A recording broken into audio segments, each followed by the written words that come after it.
भरत के मामा युधाजित अपने पिता की आज्ञा से भरत को लेने के लिए अयोध्या आए थे। जब वे अयोध्या में पहुंचकर उन्हें बारात का समाचार मिला, तब वे भी जनकपुर जा पहुंचे। जनकपुर से लौटने पर कुछ दिन बाद राजा दशरथ ने भरत और शत्रुघ्न को कैकई देश भेज दिया। नाना और मामा ने उन्हें बड़े लाड प्यार से रखा। भरत की इच्छा अपने नगर लौटने की होती तो उनके नाना अनुरोध कर उन्हें रोक लेते। इस तरह ननिहाल में रहते भरत और शत्रुघ्न को काफी दिन हो गए। अयोध्या में केवल राम लक्ष्मण रहे। अब राम राजकाज में पिता का हाथ बटाने लगे। राम सदा दूसरों की भलाई की बात सोचते और सदाचार का पालन करते। जैसे वे नम्र और विद्वान थे, वैसे ही शूरवीर और पराक्रमी भी। छोटे बड़े सबसे वे प्रेम पूर्वक मिलते थे। क्रोध में भी किसी से दुर्वचन नहीं बोलते थे। प्रजा उनको बहुत चाहने लगी। राम के कामों से राजा दशरथ भी बड़े प्रसन्न थे। वे अब बूढ़े भी हो चले थे। उन्होंने निश्चय किया राम को युवराज बना दिया जाए। राजा ने मंत्रियों से सलाह की और कैकय राज और मिथिला नरेश को छोड़कर सब मित्र राजाओं को अयोध्या आने का निमंत्रण भेजा, जिससे उनकी सम्मति भी मिल जाए। निश्चित समय पर सभा भवन में आमंत्रित राजागण आ गए। अयोध्यावासी भी उपस्थित हुए।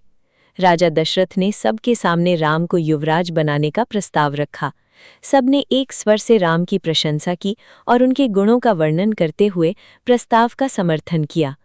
राजा ने सबको धन्यवाद करते हुए कहा कि मैं कल ही राम का अभिषेक करना चाहता हूँ। आप लोग उत्सव में सम्मिलित हों। इस घोषणा के बाद उन्होंने सुमंत को भेजकर राम को सभा में बुलवाया। राम के आसन ग्रहण करने पर राजा दशरथ बोले, बेटा, अब मैं बूढ़ा हो गया हूँ और राजकाज चलाने में अपने को असमर्थ पाता हूँ। न जाने मेरी आंखें कब बंद हो जाएं। भरत भी इस समय ननिहाल में है। मैं चाहता हूँ जनता ने तुम्हें राजा चुना है तो ये नेक काम मेरी आंखों के सामने संपूर्ण हो। ऐसे शुभ कार्यों में तरह तरह के विघ्न बाधाएं पड़ने का डर रहता है, इसलिए अत्यंत सावधान रहने की आवश्यकता होती है। तुम भी आज की रात सावधान रहना और संयम से भी रहना। राम उठकर माता कौसल्या के पास गए। माता को प्रणाम करके उन्होंने राज तिलक की सब बातें सुनाईं। माता ने पुत्र को हृदय से लगा लिया और हर्ष से फूली न समाई। फिर वे मंगल गान और दान पुण्य में लग गईं। ये शुभ समाचार नगर भर में फैल गया। नगर सजने लगा और चारों ओर आनंद मनाया जाने लगा। इधर एक ओर तो अभिषेक की तैयारियां हो रही थी, उधर दूसरी ओर दूसरा ही कुचक्र चल रहा था। इस कुचक्र को चलाने वाली थी कैकई की मुहलगी दासी मंथरा। वो जैसी कुरूप और कुबड़ी थी, वैसी ही कुटिल भी थी। मंथरा को जैसे ही राम के अभिषेक का समाचार मिला, वो तत्काल कैकई के महल में पहुंची और बोली, अरे मेरी रानी, तू कैसी बेसमझ है। मौत तेरे सिर नाच रही है और तू सुख की नींद सो रही है। कैकई ने चौंक कर पूछा, मंथरा, क्या बात है, साफ क्यों नहीं बताती? राम तो कुशल से है। क्या भरत का कोई समाचार आया है? मंथरा बोली, और तो सब ठीक है, बस तुम्हारे सुख सौभाग्य का अंत होने वाला है। भरत को ननिहाल भेजकर राजा कल ही कौशल्या पुत्र राम को राजकाज सौंपने जा रहे हैं। ये सुनते ही कैकई बोली, इससे और अधिक प्रसन्नता की बात क्या होगी? मेरे लिए जैसे भरत वैसे ही राम। लो, ये हार मैं तुम्हें उपहार में देती हूँ। मंथरा ने हार लेकर फेंक दिया और बोली, भोली रानी, अक्ल से काम लो। मुझे तो ये देखकर आश्चर्य होता है कि तुमको अपने निकट का संकट भी दिखाई नहीं देता। राज पाकर राम का हृदय भरत के प्रति बदल भी सकता है। कौशल्या राजमाता होंगी और तुम उनकी दासी बनोगी। कैकई फिर भी विचलित नहीं हुई। तब लंबी सांस लेकर मंथरा फिर बोली, पगली रानी, राम के राजा होते ही भरत मारे मारे फिरेंगे। राजा की विशेष प्रिय होने के मद में तुमने कौशल्या के साथ कैसे कैसे दुर्व्यवहार किए हैं, ये तुम जानती ही हो। राजमाता होते ही वे उन सब का तुमसे बदला लेंगी। इस संकट से बचने का एक ही उपाय है कि किसी तरह राम को भरत को ननिहाल भेजकर राजा कल ही कौसल्या पुत्र राम को राजकाज सौंपने जा रहे हैं। ये सुनते ही कैकई बोली, इससे और अधिक प्रसन्नता की बात क्या होगी? मेरे लिए जैसे भरत वैसे ही राम।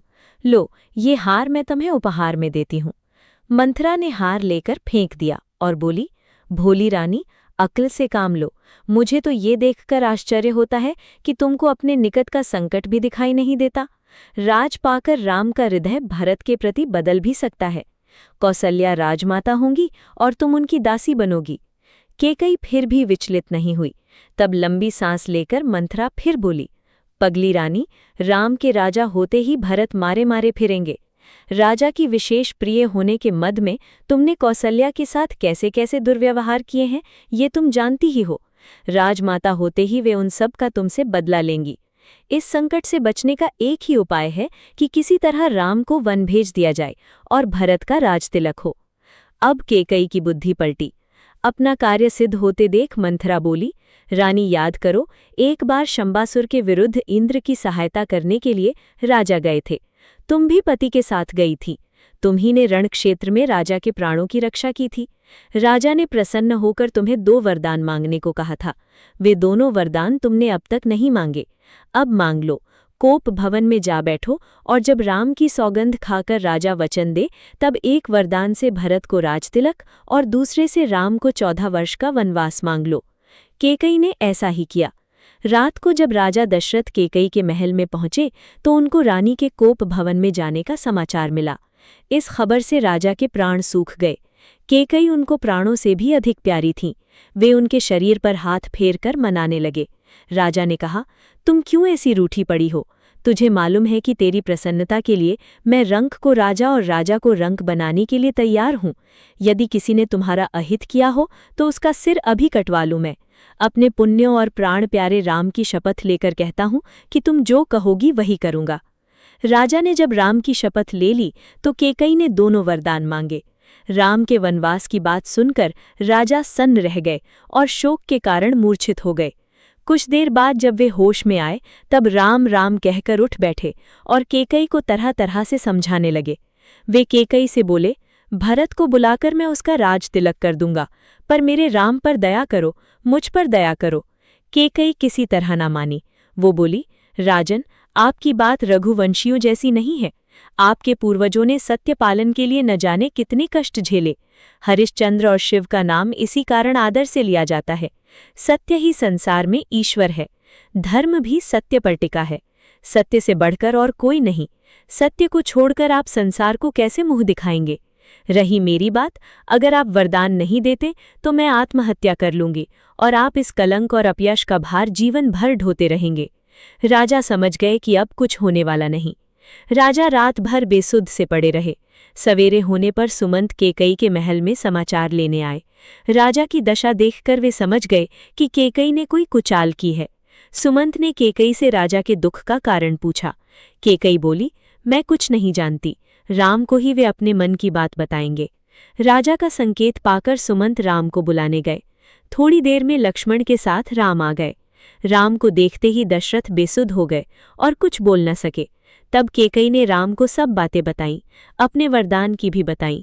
पिता का रुख देखकर राम ने दृढ़ता से कहा, पिताजी की प्रतिज्ञा की रक्षा के लिए मैं अभी वन जाता हूँ। भरत को बुलवाकर उनका राज तिलक कर दीजिए। मैं भाई भरत के लिए सब कुछ छोड़ता हूँ। अब राम अपनी माता कौसल्या के पास गए और उनको कैकेयी के भवन की सब बातें बताईं। ये समाचार सुनकर माता कौसल्या बेसुध सी हो गईं और अपने भाग्य को कोसने लगी। मैं तो निरंतर अपने को घर की दासी मानकर सबकी सेवा करती रही। भरत को भी अपना बेटा ही माना। कैकेयी का भी बुरा नहीं चाहा। फिर मेरे साथ ही अन्याय क्यों? माता कौसल्या का दुख देखकर लक्ष्मण के क्रोध की आग भड़क उठी।